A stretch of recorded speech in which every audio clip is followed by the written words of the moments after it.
Okay, so we're backstage. It's a history of house. We've caught up one of the other Basement Boys. Basement Boys reunion. It's a big man. It's Karizma. How you doing, man? You cool? I'm doing good, man. How yourself? Oh, nice. It's nice to see you ask me, man. It's nice. It's all cool. Okay, so we've been talking about the UK funky thing. We'll get back to that. But let's go back, way back when, Basement Boys. We've just been talking to Spen about it. Tell us how you got involved, because it was originally Teddy's thing, yeah? Right. And he started pulling people in, and tell us how you got involved and how that changed your career. Basically, I was doing some production work and doing like the Baltimore break stuff, which is starting to get big now. And then I kind of always wanted to work with Basement Boys. So eventually, Spen's former wife was a good friend of mine. She was like, you should really work with Spen, and Spen, you should really work with Karizma. So it's new kids. So I got on. I did a couple beats for the first Jazz Street album. And then a couple years later, I did another track. And then what really put me in the Basement Boys was Mary J. Blige's remix of Beautiful. Okay. And big remix. Spen, me and Spen talked, and I was like, yo, we should really do this together. And from that point on, I was in the Basement Boys. So what sort of year is this then that you got involved? Say it again?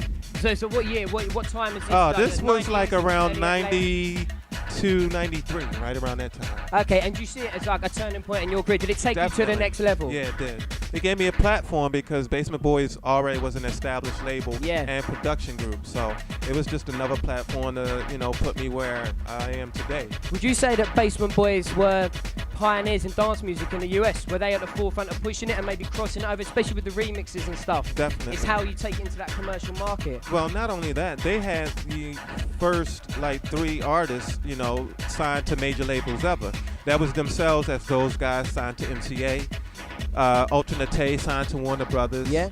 Mass Order signed to Columbia. So, for a house production team to have that in itself, that's a big, powerful machine. So they were definitely one of the pioneers in pushing house and to cross over to radio. Crystal Waters, obviously, with 100%, and Gypsy Woman. So, and countless others. Alternate, It's Not Over.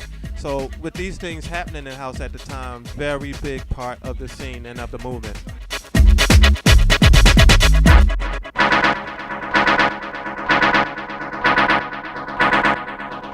Okay, so your sound back then was still quite soulful, correct? Yes. And now you're a pioneer. You do so many things. Do you know what I mean? There's so many different styles of house. But what your sort of trademark, as it were, is the more percussive and harder end of sound. Yes. Like how did you develop into that? Was that just something more to do with the clubs you were playing in? I mean, how did you? Because obviously everyone's style develops, and Spen has stayed still very soulful, whereas you were in the same camp and you've gone a bit tougher. Like how did that path work out? Well, it was just something that was already there, just never was present, because that was something that we wouldn't necessarily do in that Basement Boys. Yeah. But more importantly than that, after you work with a group or so, you start to come into yourself and what you want to hear. So percussively, that was things, that I wanted to hear, or, sounds that I wanted to hear, and I just hope that they worked out all right. And that kind of became my style, to do really percussive or crazy type drums. That was all about the drums. And in Baltimore, you've got to bring it like that. You can't play like really soft stuff. You got to bring it hard. Is this B-more? Is this Baltimore club thing? Because you see people talking about it, even now, more and more people talk, is that a B-more record? Even in the UK, people are on that and they're working it into all different types of music. I mean, it's going to be hard to do, but tell me about this Baltimore scene, because it's a very unique thing in itself, this Baltimore dance scene. Right. Basically, it started with a group of guys, me, a guy named Sean Caesar, and a guy named Scotty B. We formed a label called Unruly, and then we got other producers who did the same type of music or breaks that we did. And basically, we chop breaks up, and it's a mixture between, I would say, drum and bass and techno, kind of. Okay, so it's tough. It's really kind of tough. Yeah, it rocks the club. Very tough, edgy, and raw. Most importantly, raw.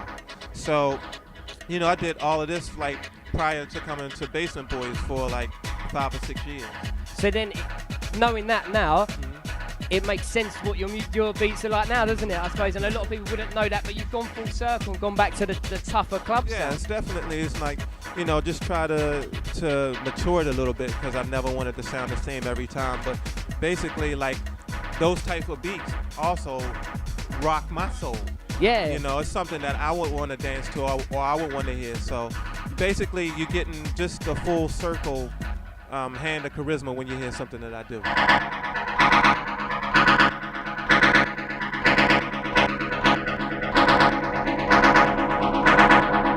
Okay, and we've got to talk about your DJ sets and your live sets, because you're sick, man. You're doing it like and the things, you get a lot of DJs, they come and they just play a CD or a vinyl and they just go to the next record, but you're working up, you're looping it, there's 3 decks. I mean, people look on the MySpace and YouTube and see how many hits you get. Yeah. Like, how have you developed this? Is it just a want to push things further? Because your live show is second to none. Yes.